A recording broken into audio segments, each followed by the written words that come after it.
इसके बाद नेक्स्ट जो आर्टिकल यहाँ पर हम डिस्कस करने वाले हैं दोस्तों, वो इंडिया और म्यांमार के संबंधों को बताता है। पार्टिकुलरली भारत एक डेमोक्रेटिक कंट्री है, भारत में लोकतंत्र है, भारत में प्रजातंत्र है, भारत में चुनी हुई सरकार है। लेकिन म्यांमार में चुनी हुई सरकार को हटा करके मिलिट्री ने वहाँ पर कब्जा कर लिया है। आज के समय में वहाँ शासन चला रही वहाँ की मिलिट्री। तो भारत एक डेमोक्रेसी है, तो भारत को अपनी वैल्यू को ध्यान में रखते हुए वहाँ पर भी डेमोक्रेसी को वापस लाने के लिए हमेशा से आगे आना चाहिए। कुल मिलाकर के आप कुछ ऐसे काम करिए जिससे वहाँ के लोगों को लगे कि नहीं, भारत एक डेमोक्रेसी है और भारत हम लोगों का सपोर्ट कर रहा है। ऐसा नहीं होना चाहिए कि आप मिलिट्री का साथ दे रहे हैं, मिलिट्री के शासन के साथ में आप ट्रेड कर रहे हैं। वो तो ऑलरेडी से चाइना जैसे कंट्रीज़ करते ही आ रही हैं। लेकिन आप हथियार के बदले में, हथियार से भी जो इम्पोर्टेंट चीज़ है लोकतंत्र, उसको वहाँ पर स्थापित कर सकते हैं। 250 शब्दों में जो हमको आंसर राइटिंग करना है, उसकी लाइनें कुछ इस प्रकार से होने वाली हैं। Delhi's stance of defining it's interest in the south east Asian country. Bharat सरकार की एक सोच है, ठीक है, साउथ ईस्ट एशियन कंट्री में उसके क्या इंटरेस्ट मौजूद है, इसके लिए उसकी जो नैरो स्ट्रेटजिक टर्म है उसको चेंज करने की ज़रूरत है। हमारी जो संकीर्ण सोच है ना, उसको थोड़ा सा विस्तार करने की ज़रूरत है। संकीर्ण सोच ऐसी है कि अभी म्यांमार में मिलिट्री का शासन चल रहा है, सब देश मिलिट्री के साथ में ट्रेड कर रहे हैं, तो हम भी ट्रेड करेंगे। ये एकदम सीधी सीधी बात है, सीधी सीधी सोच है ये। तो हिंदी में यदि देखा जाए, दक्षिण पूर्व एशियाई देश में अपने हितों को संकीर्ण रणनीतिक संदर्भ में परिभाषित करने के दिल्ली के अपने तरीका को, रुख को, अपनी सोच को बदलने की ज़रूरत है। हाल फिलहाल में देखा जाए, म्यांमार की कहानी यहाँ पर बताई जाती है कि भाई 2021 से आप देखेंगे, फरवरी 2021 में चुनाव हुए। चुनाव होने के बाद अब जो नेता लोग थे उनके ऊपर आरोप लगाए जा रहे हैं मिलिट्री के द्वारा कि भाई ये चुनाव में गड़बड़ी हुई है, ठीक है। इसके बाद उन सब लोगों को जेल में डाल दिया गया और धीरे से फिर अपना शासन यहाँ पर चालू हो गया। बहुत सारे लोगों को डिटेन किया गया, बहुत सारे लोगों के ऊपर अत्याचार हुए, बहुत सारे लोग भाग करके दूसरे देश भी गए थे। इसमें बोला जाता है कि देखिए, बहुत सारे लोगों की हत्याएं हुई हैं। 5000 लोग ऐसे हैं जो कि has so far murdered more than 5000 people, displace 2.5 million people, ठीक है। कुल मिलाकर के देखा जाए ना, कितने सारे लोगों की जानें गई हैं यहाँ पर। आप सोच सकते हैं कितने सारे लोग यहाँ पर डिस्प्लेस हुए हैं। अब प्रधानमंत्री नरेंद्र मोदी का ये सेकंड टेन्योर चल रहा है। उनके पास में जो कि अपने आप को प्रो डेमोक्रेसी के खिलाफ में जो लोग रहते हैं, उनसे उनकी बनती नहीं। ज़्यादातर वो डेमोक्रेटिक कंट्री के साथ में अपना हाथ मिलाना चाहते हैं, ठीक है। लेकिन आज के समय में देखा जाए, मिलिट्री के पास में पॉलिटिकल पावर भी है और मिलिट्री भी है, दोनों चीज़ लेकर के वो बैठ गई है। यहाँ पर हमको ध्यान देने की ज़रूरत है कि हमारे विदेशों के साथ संबंध में हमें कौन कौन सी वैल्यूज़ और इंटरेस्ट के ऊपर फोकस करना चाहिए। लेकिन इंडिया की जो फॉरेन पॉलिसी है ना, इसमें क्लियरली ये सब चीज़ें मेंशन नहीं करी जाती हैं कि भाई वैल्यू क्या रहेंगे, इंटरेस्ट क्या रहेंगे, ठीक है। इनकी कोई स्टैंडर्ड डेफिनेशन नहीं है। लेकिन ये कंट्री के ऊपर खुद डिपाइन करता है कि मुझे किन किन बातों का ध्यान रखना चाहिए यदि मैं म्यांमार के साथ में रिलेशनशिप आगे बढ़ाता हूँ। तो आगे हम बात कर रहे हैं कि भाई कम से भी कम हमको 4 स्टेप लिए जाने चाहिए म्यांमार के साथ में अपने रिलेशनशिप को बेहतर बनाने के लिए। और यहाँ पर हमेशा से ही इस बात का ध्यान देना है आपको कि आप डेमोक्रेसी को रिस्टोर करने पर जोर दीजिए।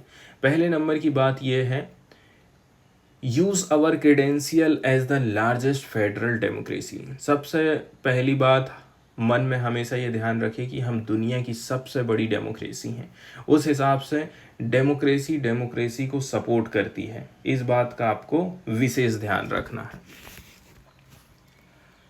तो इस बात का हमें पहली बात ध्यान रखना है कि भाई भारत सबसे बड़ी डेमोक्रेसी है, लार्जेस्ट फेडरल डेमोक्रेसी है इस रीजन में, जो कि म्यांमार को प्रभावित कर सकती है।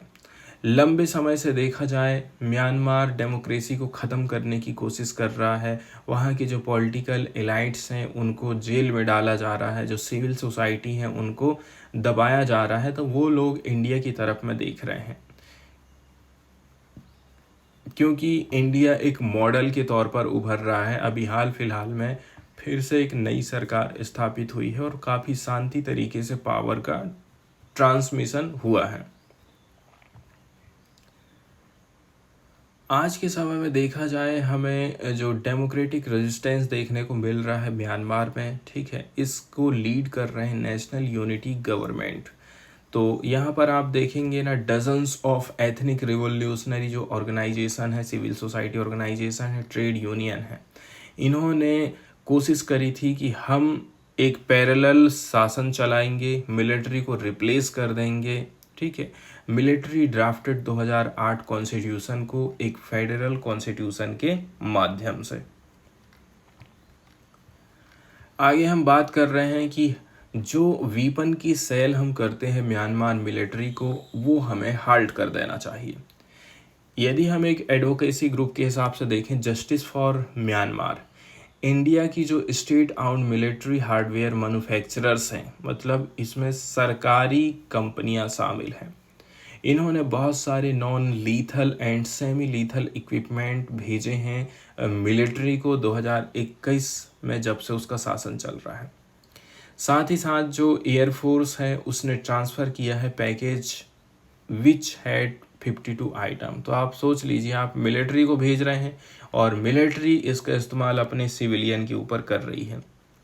इंडिया ने सेल आउट किया है $1.5 मिलियन कीमत के नेवी ग्रेड डीजल, किसको? जुंटा लिंक्ड एंटाइटीज़ को, जब से कॉप यहाँ पर शासन कर रहा है। तो ये सब चीज़ों को हमें रोकने की ज़रूरत है। क्या क्या किए हैं देखिए, जो भारत की सरकारी कंपनियां हैं ना, non lethal and semi lethal equipment Myanmar को भेज रही हैं। इंडियन एयरफोर्स ने 52 आइटम भेजे हैं वहाँ की मिलिट्री को। साथ ही साथ ने इंडिया ने सेल आउट किया है 1.5 मिलियन कीमत के नेवी ग्रेड डीजल को, किसको? वहाँ के कॉप को, वहाँ की मिलिट्री को। तीसरे नंबर की बात यह है कि भारत सरकार ने ये प्लानिंग किया था कि म्यांमार से जो लोग भाग करके आ रहे हैं ना, तो जो म्यांमार की बॉर्डर है उसको हम सील करेंगे, मतलब उसको हम फेंसिंग करने का काम करेंगे। India need to immediately open cross border humanitarian corridor. India को क्या चीज़ की ज़रूरत है?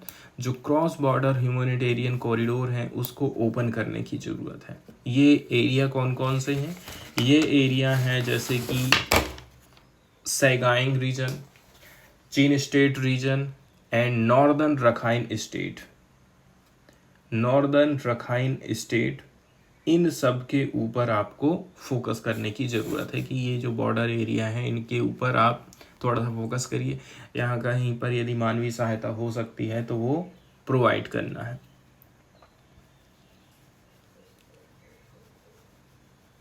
अब ये जो आप बॉर्डर की फेंसिंग करना चाह रहे हैं ना, वो ठीक नहीं है, क्योंकि हाल फिलहाल में होम मिनिस्ट्री की तरफ से ये आया था, कहना चाहिए मैसेज, कि वहाँ से आने वाले जो लोग भाग भाग कर आ रहे हैं ना, और जो हथियारों की सप्लाई हो रही है, अवैध जो तस्करी हो रही है, उसको रोकने के लिए हम फेंसिंग का काम करेंगे।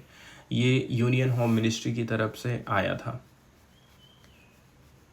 अब हम बात करते हैं फूड एंड मेडिसिन। तो जाहिर सी बात है, इन लोगों को जो कि म्यांमार की मिलिट्री से प्रभावित हुए हैं, उन लोगों को हमें क्या क्या चीज़ प्रोवाइड करने की ज़रूरत है? फूड एंड मेडिसिन, साथ ही साथ कुछ इमरजेंसी रिलीफ असिस्टेंट प्रोवाइड आप कर सकते हैं। वहीं मिजोरम की बात करें, जो कि कहना चाहिए एक प्रकार से रास्ता है जहाँ पर एक multi layered asylum and aid ecosystem already काम कर रहा है, ये एक गुड स्टार्टिंग पॉइंट हो सकता है।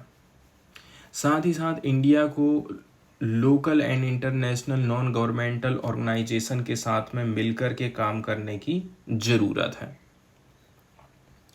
जैसे जो बेस्ट प्रैक्टिस अपनाई गई है थाईलैंड के तरफ से, जिसने रिसेंटली स्टार्ट किया था cross border aid deliveries into Myanmar, इस प्रकार के कदम भी हम उठा सकते हैं। साथ ही साथ हम क्रॉस बॉर्डर एड कॉरिडोर चालू कर सकते हैं without allowing contraband to pass through with stringent check and pre delivery vetting. आप अपनी जो चेकिंग है उसको मजबूत कर दीजिए ना। अपने आप जो आप कह रहे हैं कि तस्करी हो रही है, ये हो रही है, वो हो रही है, उसको आप रोक सकते हैं। चौथे नंबर की बात यह है, हम चर्चा करेंगे डिटेंशन ऑफ असाइलम सीकर। जो लोग शरण मांग रहे हैं उसको आप डिटेन करके रख रहे हैं, ठीक है। नरेंद्र मोदी गवर्नमेंट को इमीडिएट तौर पर रोकना पड़ेगा detention and deportation of Myanmar refugee. Particularly हम मणिपुर के केस में बात कर रहे हैं, जहां पर जो बीजेपी लीड गवर्नमेंट है उसने 115 रिफ्यूजी को म्यांमार भेज दिया है, ठीक है। अभी लेटेस्ट हम 11 जून की बात कर रहे हैं। हालांकि इंडिया ने रेटिफाई नहीं किया है 1951 के रिफ्यूजी कन्वेंशन को। इसके लिए उसके अपने कुछ रीजन रहे थे न। यदि वो इसका सिग्नेटरी हो जाता ना तो फिर इन लोगों को वो वापस नहीं भेजता, भले ही उनको उनकी जान का खतरा है। जबकि आप देखेंगे ना, भारत का संविधान साथ ही साथ जो इंटरनेशनल कानून है वो इंडिया को कहते हैं कि आपके यहाँ पर यदि कोई भी आता है, वसुदैव कुटुंबकम की भावना हमारे यहाँ पर है, तो फिर आप कैसे करके इनको वापस भेज देते हैं।